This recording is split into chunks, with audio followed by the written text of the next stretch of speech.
마가복음 제4장 30절에서 34절까지입니다. 또 이르시되 우리가 하나님의 나라를 어떻게 비교하며 또 무슨 비유로 나타낼까? 겨자씨 한 알과 같으니 땅에 심길 때에는 땅 위의 모든 씨보다 작은 것이로되 심긴 후에는 자라서 모든 풀보다 커지며 큰 가지를 내나니 공중의 새들이 그 그늘에 깃들일 만큼 되느니라. 예수께서 이러한 많은 비유로 그들이 알아들을 수 있는 대로 말씀을 가르치시되 비유가 아니면 말씀하지 아니하시고 다만 혼자 계실 때에 그 제자들에게 모든 것을 해석하시더라. 아멘. 성도 여러분, 저는 오늘 겨자씨 비유라는 제목으로 말씀을 전합니다. 하나님 나라 비유를 여러 많은 하신 중에 겨자씨 비유는 참 독특하지요. 우선은 겨자씨를 알아야 되겠는데요. 저는 여태까지 겨자씨를 눈으로 직접 본 적은 없습니다. 사진으로는 보았는데 사진으로 보니 겨자씨를 이렇게 손가락 사이에 놓았더라고요. 근데 아니 손가락이 붙었는지 떨어졌는지 잘 모르겠어요.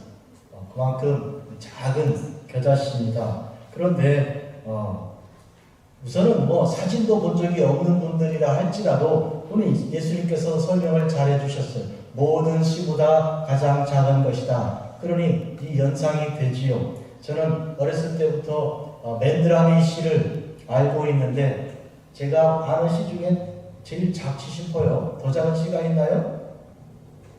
초등학교 때 교장 선생님이 화단을 가꾸려고 맨드라미 씨를 또 다른 꽃씨를 이렇게 나팔꽃 같은 씨도 이렇게 거두게 저는 맨드라미가 많았기 때문에 교회 화단에 걷어서 가져갔던 생각이 납니다. 바람이 좀 불고 혹은 이렇게 푸해도 흔적이 없을 만큼 작은 씨인데 그거보다는 좀 크지 싶어요. 이 겨자씨가. 지난 월요일 개회 예배 때부터 후파 선교에서 금요일 오후 족장 선소식 때까지 우리가 이제 후파 2025년 선교 일정을 모두 마쳤습니다. 그런데 조금 범위를 넓게 잡으면 우리 교회에서 우리 김영남 목사님 출발 기도를 드림으로 시작해서 또 금요일 밤에 10시 넘어 11시 가까운 시간에 최관식 선교사님 이제 마지막 해당 그 기도할 때까지 그렇게 범위를 잡을 수도 있습니다. 이미 가는 길에 얼마나 큰 은혜를 받았는지 말로 할 수 없습니다. 가는 길에 전화가 불통인 그 꾸불꾸불한 그 산길에서 이 스티븐 백 집사님의 그 차가 앞바퀴가 터져서 그 위기 가운데서 하나님께서 우리를 건져주신 그것은 이루 말할 수 없습니다. 이 곁길이 갓길이다 그러죠.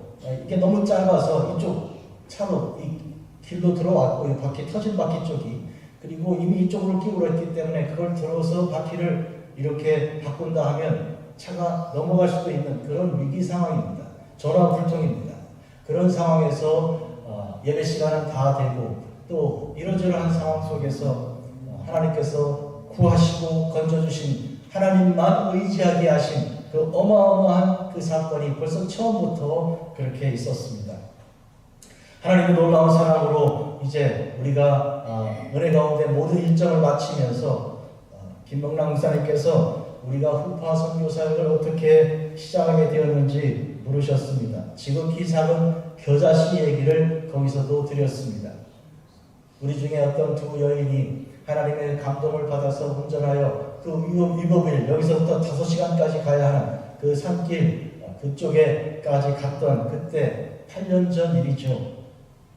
그런데 지난 주간 한 주일 동안에 열렸던 그 여름 성경학교에서 우리가 받은 그 은혜와 사랑을 생각해 보면 분명히 그 작은 두 분의 그 기도와 찬송은 눈에 보이지 않을 만한 하나의 사건이었습니다. 누가 들어도 그런 일이 있어 그러는데요. 지난 한 주일 동안 우리가 보고 듣고 또 증거할 수 있는 이 사건은 이거는 누가 들어도 정말 이거는 하나님의 기적이라고 눈물을 글썽이며 들을 수밖에 없는, 일어나 하나님을 찬송을 드리고 춤을 추어야 할 그런 사건입니다. 제가 말 주변이 없으니까 그 정도는 못하지만 여러분 한번 듣고 또 간접적으로 생각해 보십시오. 이건 도대체 있을 수가 없는 일이 지난 한 주일 동안에 일어난 것입니다. 확실히 겨자씨 같은 작은 것이 이와 같이 큰 나무가 되고, 그리고 그 나무에 새들이 깃들이고 그 밑에 그늘에 짐승들도 오고, 그리고 사람들도 거기서 이제 음식을 구하고 쉴 수 있는 어마어마한 사건이 한 주일로만 북한에서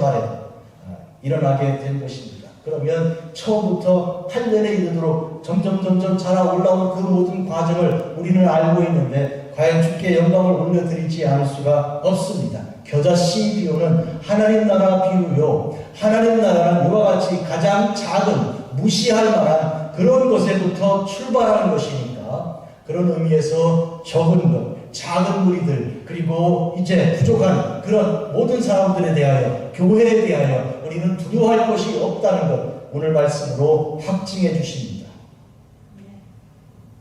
특별히 목회자 없이 지난 8년 동안 지내며 우리 교회, 저는 마치 후파교회의 담임 목사라도 이제 하나님께서 임용해 주신 것 같은 그런 마음을 가지고 한 달에 한 번씩 올라가서 1박 2일로 말씀 증거하고 또 같이 돌보기도 하고, 이 근처에 후파교인들이 여러 병원 일로 해서 이제 산타 로사나 혹은 데이비스나 혹은 샌프란시스코나 여러 그들이 내려올 때마다 신방하여 가서 기도해주고 돌보았습니다.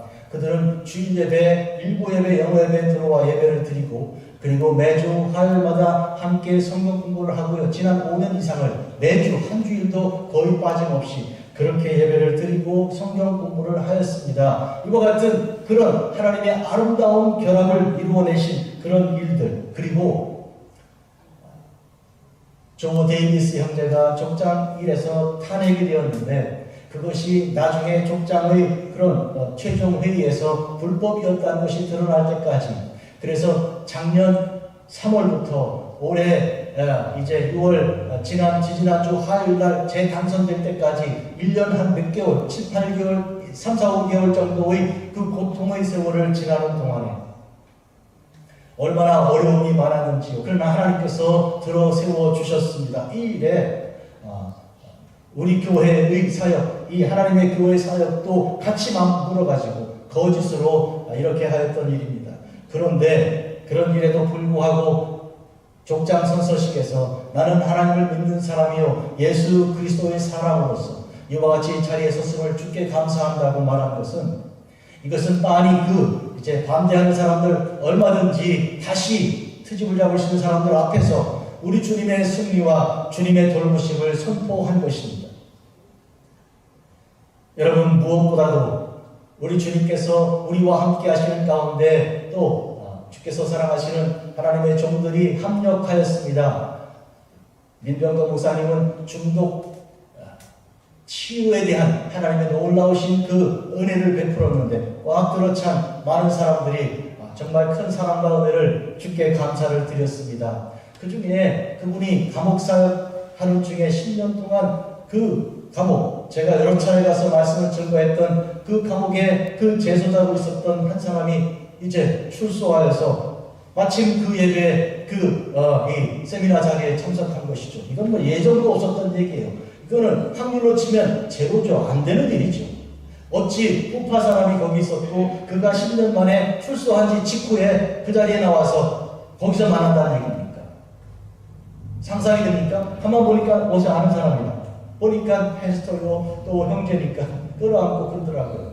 얼마나 많은 사람들이 정말 주님께서 그와 함께 하셨고 그 사역에 함께 하시고 오늘 정말로 중독이 치유되고 죄 짓던 삶이 벗어나고 새로운 삶이 되는 그런 기적의 일이 일어나는지 말로 할 수 없습니다. 그가 일어나서 하나님은 살아계심을 증거하고 그렇게 간증하였습니다. 또한 최관실 선교사님 아프리카에 죽어가는 그 전쟁의 참혹한 그 실상과 그럼에도 불구하고 복음이 전파되는 하나님의 교회의 사역을 증거했을 때 많은 사람들이 감동받았습니다. 집 없는 사람들, 홈리스들이 들어왔고 그리고 배고픈 아이들이 맛있는 음식을 아주 맛있게 먹었고 그리고 무엇보다도 예수님을 알지 못하던 아이들 중에, 고난 중에 슬픔 중에 지내던 아이들이 2명이나 일어나서 나는 예수님을 영접하고 구주로 모시고 살겠습니다 하고 한 아이는 눈물을 흘리기까지 하였습니다. 여러분, 이것은 있을 수가 없는 얘기입니다.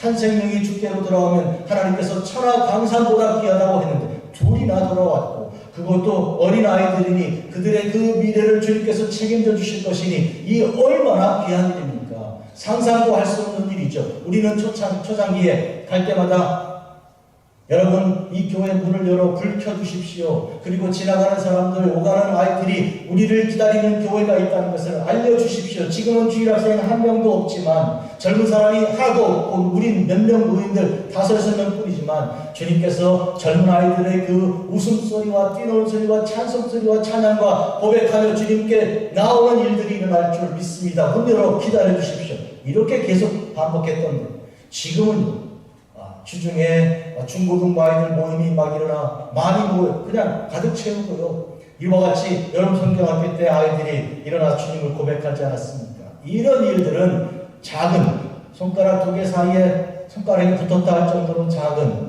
겨자씨 하나로 시작한 것이죠. 하나님 나라는 이와 같은 것입니다. 사람들은 그래서 무시하고 사람들은 그래서 별로 귀히 여기지 않죠. 뭐 저런 게 다 있어. 그렇죠. 그러나 예수 그리스도로 시작한 하나님 나라, 주님께서 회개하라 천국이 가까이 왔다고, 하나님 나라가 가까이 왔다고 선포한 그 주님과 함께 시작한 하나님 나라죠. 이사야 53장에서 사람들은 그를 아무도 귀히 여기지 않았다. 볼품도 없고 뭐 하나 뛰어난 것도 없으니, 그런 의미에서 하나님 나라는 겨자씨와 같다. 주님의 비유를 오늘 가지고 말씀을 증거합니다. 특히 부파 선교를 마치고 돌아와 첫 번째 강단에 서서 이 말씀을 증거하니 얼마나 때에 맞는 말씀인지 말할 수 없습니다. 성경 말씀을 따라 우리는 항상 무슨 일이 있든지 맨 처음으로 돌아갑니다. 창세기 1장 맨 앞에 1절은 이렇게 기록되어 있습니다. 태초에 하나님이 천지를 창조하시니라. 이때 주님께서 천지를 창조하실 때의 그 상황이 어떠했는지 바로 뒤에 이어집니다. 땅이 혼돈하고 공허하며 흑암이 깊은 위에 있고. 상상해 보십시오. 땅에 혼돈이 있습니다. 공허합니다. 흑암이 깊은 위에 있습니다. 그런 상황이라면 뭐 하나 아무것도 없는 것이죠. 그것은 무라고 하겠습니다. nothing이죠. 거기서 하나님께서 천지를 창조하셨습니다. 죽음의 자리에서 하나님 말씀이 씨앗으로 떨어졌습니다. 어둠이고 절망이고 탄식이고 슬픔이고, 그런데 복음이 씨앗으로 떨어진 것입니다. 그래서 이렇게 되었습니다. 첫날에 빛이 생겨났고 어둠이 물러가 따로 구별되었습니다. 두 번째 날 하늘이 생겨났고 그리고 물이 흘러가 이제 하늘로 침범하지 못하게 되었습니다. 세 번째 날 육지가 일어나 세워지고 바다는 한쪽으로 물러가 다시는 바다가 육지를 범하지 못하게 하나님께서는 분명한 경계를 그으셨습니다. 네 번째 날 해가 생겨나고 그리고 밤에는 달과 별들이 비추게 하셨습니다. 다섯 번째 날 수많은 동물들을 만들어 주시고 그리고 하나님의 형상을 따라 사람을 창조해 내셨습니다. 이 모든 것은 다 태초에 하나님의 그 말씀으로 선포된 것이죠. 그때 하나님께서 얼마나 큰 말씀으로 목소리로 말씀하셨을까요? 쩌렁쩌렁 울리는 그런 목소리로 말씀하셨을까요? 시편 19편 1, 2, 3, 4절입니다. 들어보십시오. 하늘이 하나님의 영광을 선포하고 궁창이 그의 손으로 하신 일을 나타내는 도다. 날은 날에게 말하고 밤은 밤에게 지식을 전하니 언어도 없고 말씀도 없으며 들리는 소리도 없으니 그의 소리가 온 땅에 통하고 그의 말씀이 세상 끝까지 이르도다. 하나님이 해를 위하여 하늘에 장막을 베푸셨도다. 여러분, 빛이 있으라 하셨을 때 어쩌면 그 소리는 정말로 겨자씨 같은 소리였을 것 같아요. 왜요? 아무도 듣는 사람이 없으니까. 혼자만 할 때 소리 지르는 사람 봤습니까? 정신 나간 사람 아니고야 누가 그렇게 합니까? 그런 의미에서 하나님께서 빛이 있으라 하신 그 말씀은 겨자씨 같이 아주 작은 소리 중에 세미했을 거라고 생각합니다. 그런데 그 소리가 역사한 것입니다. 하늘과 땅 모두 천지만물을 만들어 내신 것이죠. 크기가 중요한 게 아니다. 목소리도 큰 게 중요한 게 아니다. 그 말. 진리가 중요한 것이죠. 믿으시면 아멘 하십시다. 욥이 하나님께 부르짖습니다. 하나님, 제가 다 모든 걸 잃어버리고 이런 고난 속에 있고 제가 아내를 떠나가고 친구들도 원수로 변하여 이렇게 조롱당합니다. 주님 말씀해 주십시오. 여기 서명이 있습니다. 이 서명을 보시고 대답해 주십시오. 울부짖던 이 욥에게 마침내 하나님께서 폭풍우 가운데 나타나 말씀하십니다. 무지한 말로 생각을 어둡게 하는 자가 누구냐? 너는 대장부처럼 허리를 묶고 내가 네게 묻는 것을 대답할지니라. 내가 땅에 기초를 놓을 때 내가 어디 있었느냐? 내가 깨달아 알았거든 말할지니라. 여러분, 이때 하나님께서 폭풍우 가운데 나타나 욥에게 말씀하시는 그 말씀은 태초의 일입니다. 태초에 내가 천지를 지을 때 내가 빛이 있으라 너 그 소리를 들었냐? 지금 이렇게 물으시는 거죠. 하나님 말씀은 능력이 있습니다. 빛을 창조하고 어둠을 갈라내셨습니다. 그런데 그때 아무도 없었습니다. 욥도 거기 존재하지 않았습니다. 그러나 그 말씀은 천지를 만들어내었고 역사하게 된 것입니다. 하나님께서 가장 작은 이스라엘에게 하나님 말씀을 주시고 축복하여 온 세상에 빛이 되게 하셨습니다. 먼저는 아브라함을 생각해 보겠습니다. 아브라함은 여러 사람들, 흩어진 사람들 중에 한 명에 불과했습니다. 그를 부르사 이렇게 말씀하셨어요. 여호와께서 아브라함에게 이르시되, 창세기 12장 1, 2, 3절입니다. 너는 너의 고향 친척과 아비집을 떠나 내가 네게 보여줄 땅으로 가라. 내가 너로 큰 민족을 이루고 너에게 복을 주어 내 이름을 창대하게 하리니 너는 복이 될지라. 너를 축복하는 자에게는 내가 복을 내리고 너를 저주하는 자에게는 내가 저주하리. 땅의 모든 족속이 너로 말미암아 복을 얻을 것이니라. 지금처럼 무슨 SNS 이런 데로 이렇게 온 세상에 누구나 들게 하신 것이 아니고 딱 한 사람만 결단해서 그 한 사람에게 소근소근 말씀해 주신 그 축복의 말씀이요. 이것은 겨자씨 같은 그런 말씀이죠. 이것이 온 세상을 구원하신 하나님의 구원의 역사의 첫 출발이었습니다. 소위 구원사라고 하면 바로 창세기 12장에서 시작해서 말라기를 지나 바로 예수 그리스도가 아브라함과 다윗의 자손임을 선포하는 마태복음 복음서에까지 이르는 그런 놀라운 역사이죠.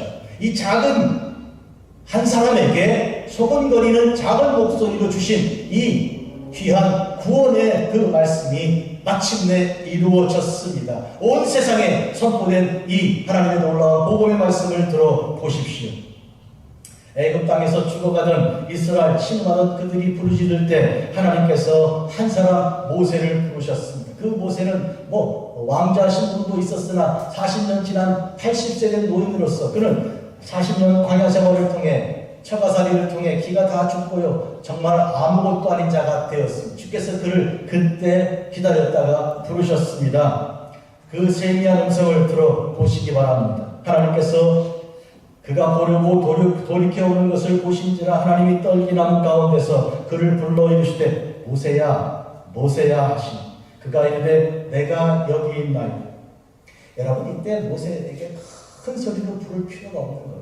모세는 도대체 저게 웬일이냐? 왜 불이 이 나무에 붙었는데 불이 타지 않지? 하고 그는 최선을 다해 온 집중을 다해 그 길로 가고 있던 것이기 때문에 살살만 불러도 대답할 수 있습니다. 하나님은 큰 소리 내지 않으셨을 것입니다. 이리로 가까이 오지 말라. 내가 선 곳은 거룩한 땅이니 네 발에서 신을 벗으라. 신을 벗어. 그때 모세가 신을 살살 벗으면서 하나님 앞에 두려워 떨고 있었습니다. 여호와께서 이르시되 출애굽기 3장 6, 8절입니다. 내가 애굽에 있는 내 백성의 고통을 분명히 보고 그들이 그들의 감독자로 말미암아 부르짖음을 듣고 그 근심을 알고 내가 내려가서 그들을 애굽인의 손에서 건져내고 그들을 그 땅에서 인도하여 아름답고 광대한 땅, 젖과 꿀이 흐르는 땅, 곧 가나안 족속, 헷 족속, 아모리 족속, 브리스 족속, 히위 족속, 여부수 족속의 지방에 데려가려 하노라. 하나님께서 모세에게 주신 이 말씀은 세상에 누구도 들은 일이 없는 단 한 사람에게만 주는 작고 세미한 음성이었습니다. 이때 모세는 홀로 단 홀로였습니다. 그런데 그 말씀은 살아 있어 능력을 나타낸 바로 이대로 이 말씀 그대로 이루어진 놀라운 그런 역사가 이루어진 것입니다. 마치 길가밭과 같고요, 돌짝밭과 같고요, 가시밭과 같은 우리 인간의 마음을 우리 주님께서 경작하시고, 특히 이때의 모세의 마음이 그러하였습니다. 실패와 낙심과 낭만과 절망과 고독과 슬픔이 가득한 그의 삶이었습니다. 그래서 그는 첫 번째 아들의 이름을 게르솜 이렇게 불렀습니다. 무슨 뜻입니까? 나그네가 아니죠. 나는 집도 없고 절도 없다. 절이 갑자기 그러니까 참아 이와 같은 일로 아들의 이름을 붙였으니 그 고독한 그에게 주님께서 이와 같은 말씀을 주신 것이죠. 그리고 그의 삶을 기경하여서 그 모든 의심도 버리게 하시고 돌도 깨어나게 하시고 그리고 가시도 벗어내게 하시고 그가 옥토가 되게 하신 것입니다. 10가지 이적을 통해 하나님께서 이스라엘 전체의 마음을 문을 열어주셨습니다. 100배, 60배 그리고 30배로 결실하여 그들이 홍해바다 저편에 서서 모세의 노래 여호와 하나님께 드리는 노래를 부른 것은 여러분 출애굽기 우리가 15장을 통해 잘 알고 있습니다. 이와 같이 절망하던 그들의 입을 열어 하나님을 찬송하는 자로 바꾸셨으니 그 작은 목소리의 그 축복이 그 말씀이 얼마나 위대합니까? 가나안 땅에 들어갔을 때 이방인의 그런 길로 이스라엘이 또 빠져들어가 시험에 들었어. 주님께서 미디안의 손에 그들을 붙이지 않았습니까? 이스라엘은 고통 중에 부르짖었을 때 하나님께서는 기드온을 불러 지도자로 삼았습니다. 그때 기드온은 뭘 하고 있었는가 하니까 포도주 틀을 가지고 밀을 도정하고 있었습니다. 아니 밀을 도정하려면 도정기 가지고 해야지 왜 포도주 틀 가지고 하냐고요. 몰래 살짝 그게 이 일제시대 때 일본 사람들이 이렇게 딱 쳐다보고 있는데 말하자면 그 쌀을 이렇게 도정하는 것이 다 금지가 되어 있는 거 아니에요. 이번에 흑파에 가서 보니까 1930년대까지 미국 연방정부는 그 네이티브 인디안들이 자기들의 말을 쓰지 못하게 했고요. 자기들의 그 어떤 풍습을 하지 못하게 하고 이 모든 걸 다 금지. 마치 이걸 일제시대 때 한국 사람이 한국말을 못하게 일본 사람들이 했던 것도 생각나고요. 참 그런 일이에요. 자, 이때 기드온이 그와 같이 몰래 포도주 이렇게 짜는 것처럼 하면서 거기서 쌀을 벗겨내가지고 밀을 벗겨내가지고 그걸로 밥을 하려고 했으니까 용감한 용사입니까? 째째하고 아주 비겁한 사람입니까? 후자에 속하지 않아요. 그런데 천사를 통해 하나님께서 그를 이렇게 부르셨습니다. 큰 용사여, 여호와께서 너와 함께 하시도다. 여호와께서 함께 하심으로 이제부터 너는 큰 용사다. 이런 뜻이죠. 빛도 아니고 소금도 아닌 우리에게 너희는 세상의 빛이요 세상의 소금이라 하신 것과 같은 맥락입니다. 약한 자를 부르고 그를 강하게 하시는 것이죠. 여호와께서 또한 기드온에게 말씀하십니다. 내가 이 물을 핥아먹은 300명으로 너희를 구원하며 미디안을 네 손에 넘겨주리니 남은 백성은 각각 자기 처소로 돌아갈 것입니다. 자기 처소로 다 돌아가도 된다. 이 300명만 가지고 내가 일을 하겠다. 이 300명은 미디안 10만 대군에 비하면 그냥 작은 겨자씨에 불과한 것이죠. 하나님의 능력과 하나님의 사랑은 여기서 나타났습니다. 메뚜기 떼와 같이 해변의 모래와 같이 그렇게 많은 미디안을 바로 이 300명을 가지고 물리치시고 여호와 하나님께서 홀로 영광을 받으셨습니다. 이스라엘이 북과 남과 북으로 분열되었을 때 하나님을 대한 그런 우상 숭배로 그렇게 하였죠. 하나님께서 벌을 내리신 것인데 북이스라엘에 아합 왕이라는 왕이 있어서 이세벨이라는 아주 우상을 숭배하는 여자를 데려와서 온 나라가 우상 숭배 나라가 되었는데 엘리야가 일어났습니다. 그가 아합 왕에게 도전장을 냈습니다. 가서 아합 왕에게 말했습니다. 내 말이 따로 없으면 비가 내리지 않을 거라고. 아니 도대체 무명의 한 사람이 옷을 입었을 때 가죽 옷을 그냥 이렇게 아무리 죽은 짐승의 옷을 둘러 입고요. 그리고 이제 살아가던 그가 왕 앞에 서서 말할 때 무슨 큰 소리 냈겠습니까? 살살 얘기했겠죠. 그런데 그 말이 없는 동안에 하나님께서 이루어주사 그 말을 이루어주사 비가 3년 반이나 오지 않게 하신 것입니다. 홀로 40일을 걸어 광야길을 걸어 이제 하나님의 산 호렙산에 이르렀을 때 하나님께서 이렇게 말씀하신 것, 우리가 열왕기상 19장 12절에 들어보십시오. 또 지진 후에 불이 있으나 불 가운데서도 여호와께서 계시지 아니하더니 불 후에 세미한 소리가 있는지라. 가끔 우리는 이런 생각해 봅니다.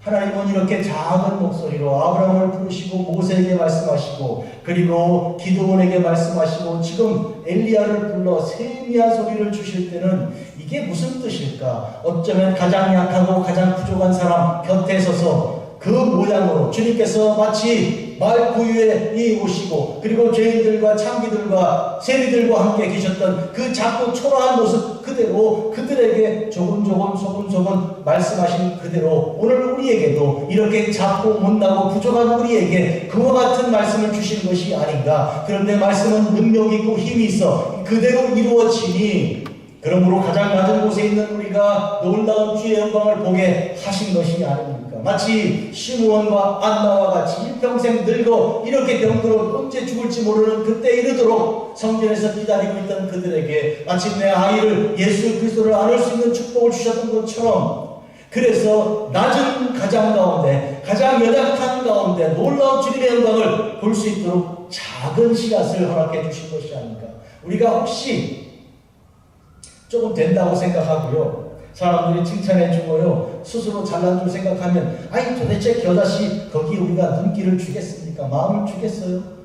누가 그러면 치아라더만 그러면서 시경도 안 쓰겠죠. 또 그런 소리가 다니까 재미도 없다 그러고 치료하다 그러고 그러잖아요. 그러나 우리 마음이 약해지고 약해진 가운데 정말 세미한 소리가 들릴 그런 단계까지 이르도록 마치 엘리야가 이때 로뎀나무 밑에 엎드려 있던 그 아니었습니까? 로뎀나무 밑에 엎드렸다는 것, 로뎀나무가 쌀나무 일종이에요. 거기에 엎드린다는 얘기는 무슨 얘기예요? 땅바닥에 그냥 다 엎어져야 그 그늘을 그래도 조금 맛볼 수 있는 그런 처지입니다. 네? 땅바닥에 딱 엎드려야 그늘을 맛볼 수 있는 그런 처지로 낮추시는 것이죠. 오늘 우리를 그렇게 낮추신 여호와 하나님께서는 위대한 계획을 그 작은 겨자씨 안에 다 감추고 계셨던 것이죠. 은혜가 되시죠? 네. 하나님 나라는 말씀의 능력에서 나는 것이지 겉모양에서 크기에서 부피에서 나지 않습니다. 아무리 작아도 하나님의 음성은 역사하는 힘이 있습니다. 병자를 고치고 약한 자를 일으켜 세우시고 모든 죄를 사하시고 어둠을 파괴하고 무너뜨리고 그리고 빛을 드러내 주시는 것입니다. 하나님께서 이 작은 근본교회를 사용하시는 걸 보면 우리가 알 수 있습니다. 이스라엘을 택하신 것으로 돌아가 보겠습니다. 오늘 제가 묵상기도, 목회기도에 읽었던 말씀인데 신명기 7장 6절에서 11절입니다. 조금 읽어드릴 테니 한번 묵상하고 들어보십시오. 너는 여호와 네 하나님의 성민이라. 네 하나님 여호와께서 지상 만민 중에서 너를 자기 기업의 백성으로 택하셨나니 여호와께서 너를 기뻐하시고 너희를 택하심은 너희가 다른 민족보다 수요가 많기 때문이 아니니라.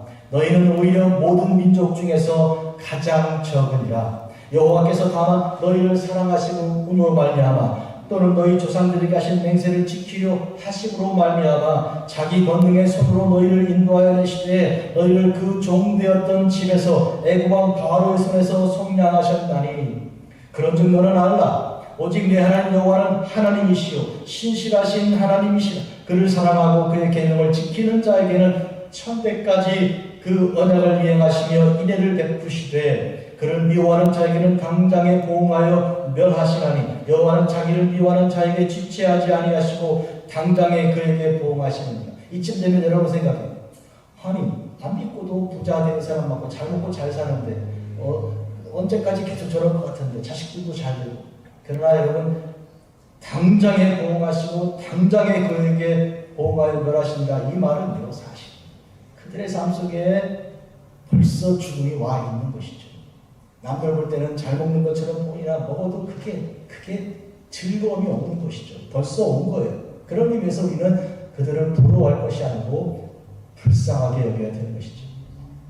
그런즉 너는 오늘 내가 네게 명하는 명령과 규례와 법도를 지켜 행할지니라. 사랑하는 성도 여러분, 이스라엘을 하나님께서 부르셨습니다. 이스라엘이 크기 때문이 아니고 적기 때문에, 뭐 어디 잘난 것이 있어서가 아니라 뭔가 했기 때문에 부르셨다는 것입니다. 하나님께서 온전한 능력과 그 사랑을 드러내기 위하여 약한 자를 부르시고, 그리고 이제 죄인을 부르시고, 그리고 하나님을 대적하는 원수들을 부르신 것이죠.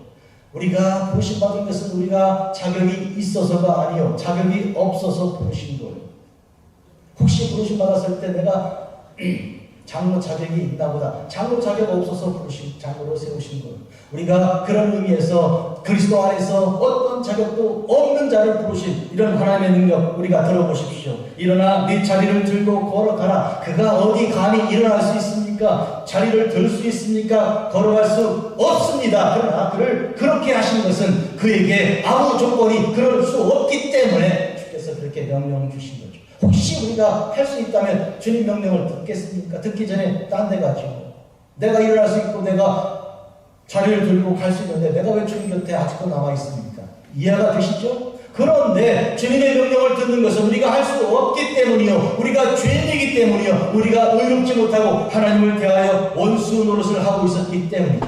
어떤 여자가 다른 현장에서 잡혀서 사람들이 끌고 와서 돌을 하나씩 들고 주님께 말합니다.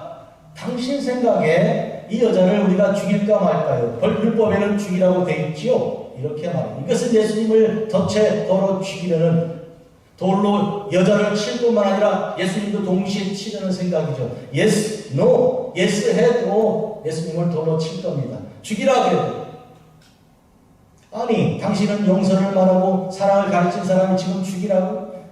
말을 바꿨다고. 거짓 선지자라고 돌로 쳐 죽일 것이요. 죽이지 마라 그러면. 당신은 율법을 거역해? 그러고 돌을 칠 거예요. 이럴 수도 없고 저럴 수도 없는 상황에 주님께서 땅에 엎드려 손을 글씨 쓰시고 일어나 말씀하셨죠. 너희 중에 죄 없는 자가 먼저 돌로 치라. 이때 소리가 컸을까요? 마이크 대고 하셨을까요? 아닐 것 같아. 왜요? 엎드려 땅에 글씨를 쓰시는 그 주님. 사람들이 뭐 하는 거냐고 말하라고 자꾸 들추고 그렇게 할 때까지 계속 그렇게 하셨던 분이 일어나 소리를 말하실 때는 아마 앞에 사람이나 겨우 들을, 한두 사람 들을 얘기를 하셨고 그들이 뒷사람에게 얘기해 줬을 거예요. 왜? 뭐라 그럴 거야 도대체? 지금 뭐라 그럴 거야? 답답해 죽겠네. 그럼 죄 없는 사람이 먼저 치래. 뭐? 하고 하나씩 돌을 놓으면서 나가면서 옆에 사람 찔러가며 얘기해. 그렇게 전파되었을 거라고 저는 생각해요. 왜? 큰 소리 낼 필요가 없으니까. 사람의 심금을 울리고 사람을 변화시키고 그들이 누군지를 알게 하는 그 놀라운 진리 말씀은 큰 소리가 필요하지 않은 거예요. 진리면 되는 거니까. 어떻게 생각하십니까? 여러분, 말씀의 능력은 모든 미움과 거짓의 입을 파괴하기에 충분합니다. 요한복음 19장 30절, 예수께서 신 포도주를 바친 후에 다 이루었다 하시고 머리를 숙이니 영혼이 떠나가십니다. 여러분, 이 놀라운 말씀은 구약에 있는 모든 말씀이 다 예수 그리스도의 그 십자가에서 이루어졌다는 것인데, 얼마나 오랜 세월, 얼마나 많은 사람들의 삶을 통해 준비해온 그 일이 거기서 이루어졌는데, 그때 주님께서 얼마나 크게 말씀하셨을까요? 다 이루었다. 그렇게 하셨을까요? 아니면 다 이루었다 하셨을까요? 저는 후자라고 생각합니다. 그러면 그 음성을 누가 들었습니까? 곁에 있는 사람들이 좀 있었죠.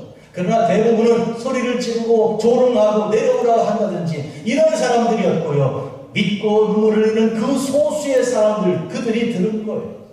그런데 그 다 이루었다 하시면 정말로 다 이루어서 주 예수 그리스도의 이름을 믿는 자들이 구원받고 변화되고 그리고 천국 가는 일로 지금 놀라운 일이 역사를 일어나고 있지 않습니까? 사랑하는 성도 여러분, 문제는 예언자들도 지혜자들도 시인들도 그리고 율법을 기록했던 모세들도 다 하나님 말씀을 힘입어 그 말씀을 선포한 자들인데 다 저들이 주의 말씀을 세미한 가운데 1대1로 터치하는 가운데 들은 사람들이었고, 그때 그들의 처지는 마치 천지 창조하실 때 빛이 있으라 할 때 그때 땅은 혼돈하고 공허하며 흑암이 깊은 위에 있었던 그때 그 심정이었어요. 오늘 여러분이 달고 오묘한 하나님 말씀을 들을 수 있는 것은, 여러분들이 눈동자가 빛나고 말씀을 선포하면 시간 가는 줄 모르고 정사설교 요새 한 40분 50분 하는데 그래도 전혀 이제 관계없이 말씀을 듣는 여러분의 그 달고 오묘한 그 처지, 그 흑암이 깊음 위에 있는, 그리고 그런 상황에 있는